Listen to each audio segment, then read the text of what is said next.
बिहार के शिक्षकों का घट गया वेतन, पर बिहार के छात्रों की छात्रवृत्ति हो गई दुगुनी।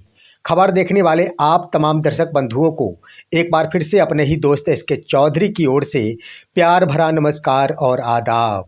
दोस्तों, ये बातें सुनकर आप अचंभित महसूस कर रहे होंगे कि बिहार के शिक्षकों का वेतन घटा दिया गया है, लेकिन वहीं बिहार के छात्रों की छात्रवृत्ति राशि दोगुनी कर दी गई है। दोस्तों, मैं ये नहीं कहता कि बिहार के छात्रों की छात्रवृत्ति राशि नहीं बढ़नी चाहिए, लेकिन इतना ज़रूर कहता हूँ कि बिहार के शिक्षकों का वेतन घटाकर छात्रों की छात्रवृत्ति दुगुना किया जाना, आखिर इसके पीछे का लॉजिक क्या है।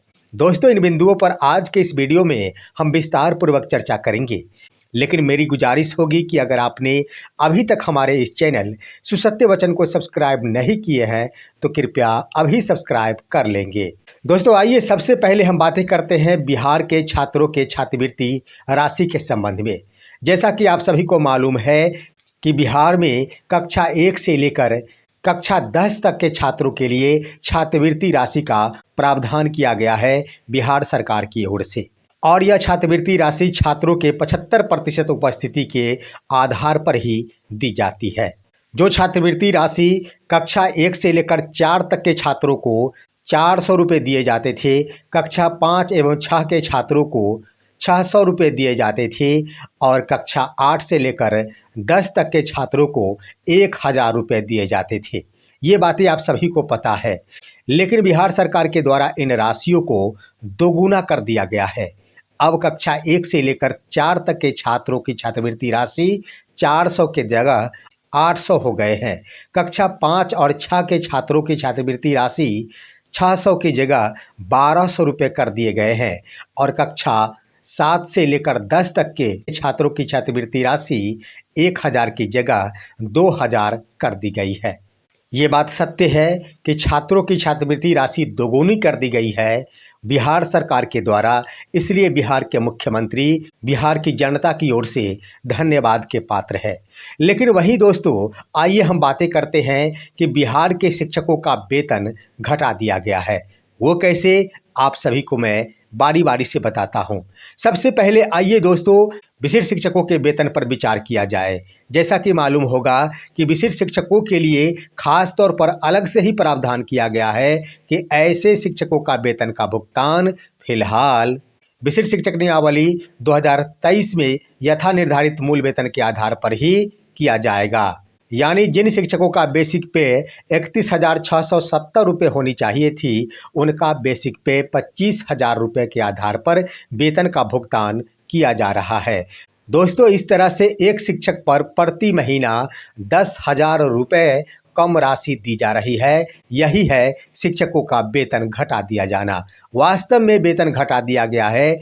भले ही सरकार के द्वारा यह दावा किया जा रहा है कि एरियर का भुगतान कालांतर में किया जाएगा, लेकिन कालांतर में कब किया जाएगा, इसका भी खुलासा अभी तक बिहार सरकार और शिक्षा विभाग की ओर से नहीं किया गया है। और इसका मुख्य वजह यह है कि राशियों का अभाव है, शिक्षकों की संख्या ज़्यादा है, इसलिए शिक्षा विभाग की ओर से कम राशि के आधार पर ही वेतन का भुगतान किया गया है। अब आइए दोस्तों, हम बातें करते हैं अन्य कोटि के शिक्षक के बारे में। विशिष्ट शिक्षकों के बारे में तो आप सभी जान गए। अब आइए प्रधान शिक्षक बनने वाले अभ्यर्थियों के वेतन भुगतान के संबंध में। ये बात सही है कि मार्च महीने में प्रधान शिक्षकों का नियुक्ति पत्र वितरण हेतु विचार चल रही है।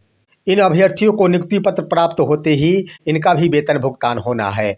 दोस्तों, ऐसे अभ्यर्थियों का वेतन इस रूप में कम किया गया है कि ढेर सारे प्रधान शिक्षक अभ्यर्थी हैं जिनका वेतन प्रधान शिक्षक बनने के बाद जहां पर 30,500 रुपये होगा, वही इन शिक्षकों का वर्तमान वेतन 31,340 रुपये है।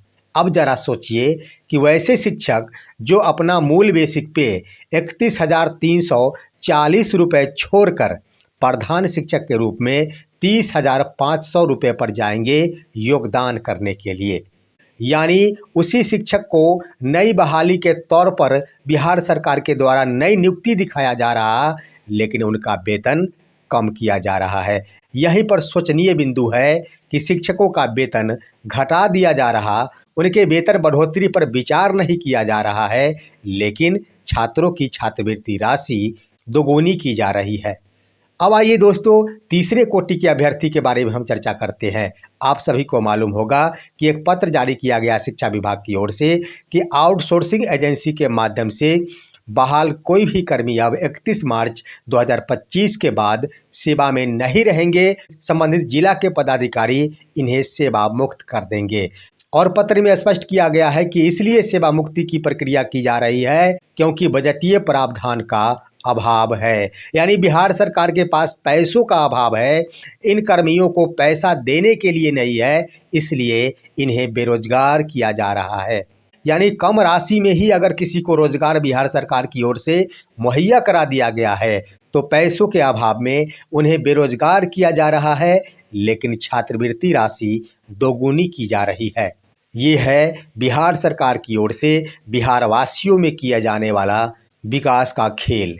जी हाँ दोस्तों, अब आइए, आपके मन में यह विचार उठ रहा होगा कि अगर छात्रवृत्ति की राशि दोगुनी की गई है तो आखिर क्यों?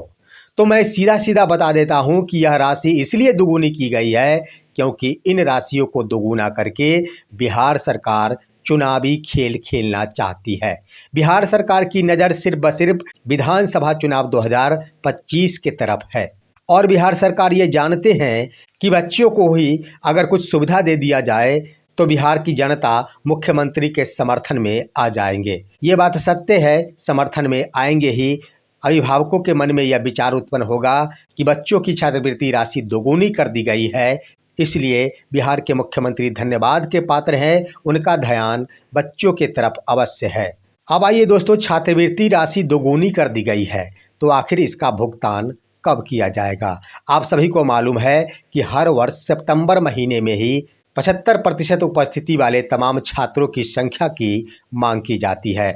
यानी सितंबर महीने तक जिन छात्रों के द्वारा 75% उपस्थिति दर्ज की जाती है, उन्हीं की सूची शिक्षा विभाग के पास ई शिक्षा कोष पोर्टल के माध्यम से भेजी जाती है और जनवरी महीने में बिहार सरकार की ओर से उन राशियों का भुगतान छात्रों के खाते में किया जाता है।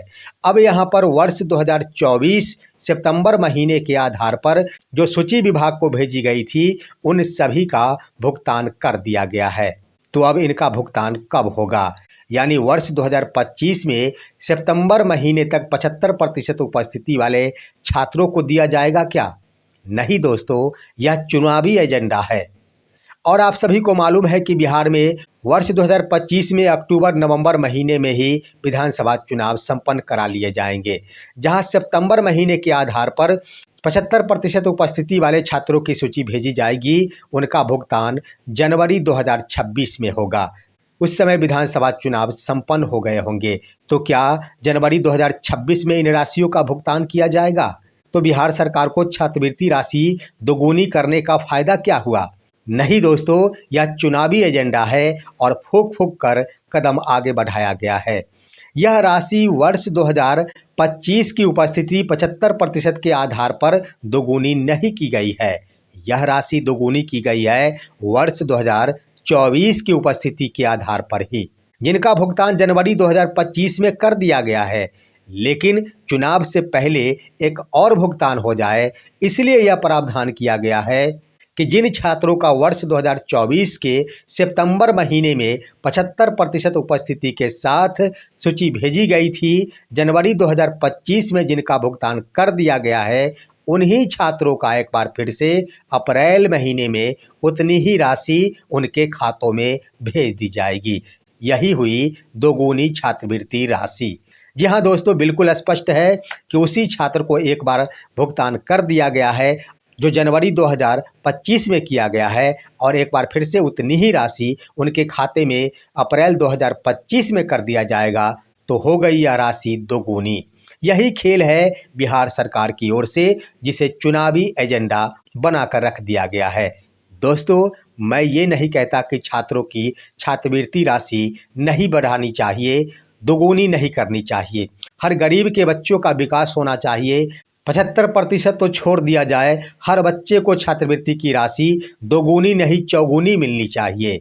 लेकिन मेरा कहना है कि जहां पर गुरु दक्षिणा की बात आती है, शिक्षकों के वेतन को घटा दिया जाता है और छात्रों की राशि दोगुनी कर दी जाती है, आखिर यह कहाँ की परंपरा है?